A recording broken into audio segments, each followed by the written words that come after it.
Rome. This city is much more than a postcard.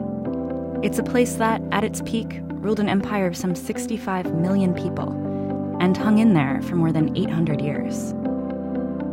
I've always believed that history isn't dead. The past lives and breathes in all of us. But what is the one way we can really get close to the past? To touch it, see it, hold it, with cultural heritage.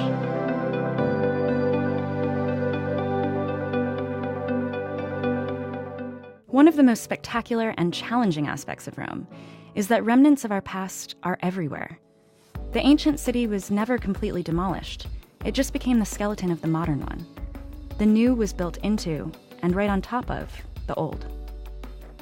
There's this site in the middle of all this traffic and buildings. I mean, what is this? Well, you have this, I like to call it 4 temples in a pit, affectionately. But what it is a real slice into Republican Rome. So if you think about how Rome started and how long it lasted, what made the empire great came from what they did in the Republican period.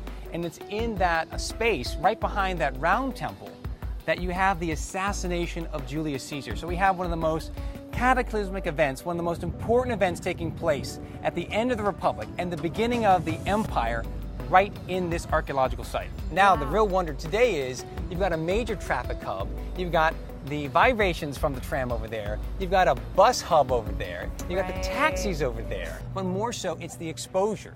Rome is a kind of living outdoor museum. That's pretty amazing.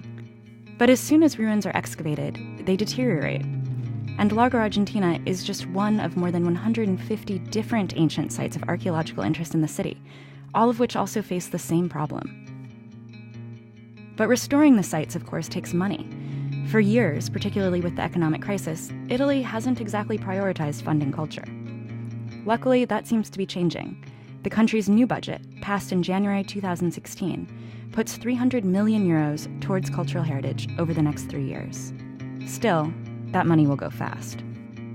Il patrimonio archeologico monumentale italiano è talmente vasto che anche I fondi pubblici non basteranno mai e quindi crediamo che nel futuro sempre di più serva un'integrazione tra fondi pubblici e fondi privati.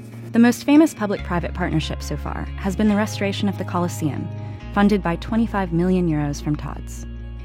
But just across the street, a lesser-known, but just as important, restoration is going on. The Domus Aurea, aka the Golden House of Nero. As well as an opulent ancient palace, it's a fragile one. Today, it's located under one of the city's parks. When it rains, the water soaks through. Over the years, parts of the ceiling have caved in. For safety reasons, the Domus Aurea had been closed for the better part of 10 years. But now, a 31 million euro project is underway to not only restore the palace, but to save it. Il tuo lavoro è molto cool. Since 2014, the Domus Aurea has raised 17,820 euros from 102 contributors. So it's good news that the government's new budget puts 13 million more euros towards it. I don't know if that's necessarily the best way to do it. And the ministry has to show that they're willing to expend. The state, the government of Italy, needs to give more money. And when they give more money, I think that will also very positively affect other people to contribute more. But what about the other sites? The ones that aren't quite well known enough for the public to want to contribute? Or the ones that are privately owned?